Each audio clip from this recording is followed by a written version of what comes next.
Hello guys, welcome to my channel Teach Something, and in this video tutorial I will gonna show you how to fix a driver verify detecting violation error in Windows 11 as well as Windows 10. So how can fix this type of error? Let's get started. Before starting off the video, I humbly request you please subscribe my YouTube channel for more updates. So let's start. Okay guys, in the search box type a cmd and open a command prompt. Right click run as administrator. After opening the command, type a command is verifier .exe and press enter.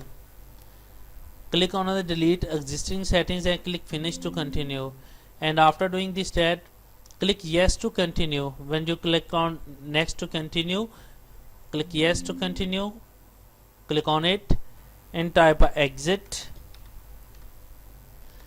and after doing this step restart your computer, and I am sure that after restarting your computer your problem is fixed. I hope this video is helpful for you. Thanks for watching and please subscribe my YouTube channel.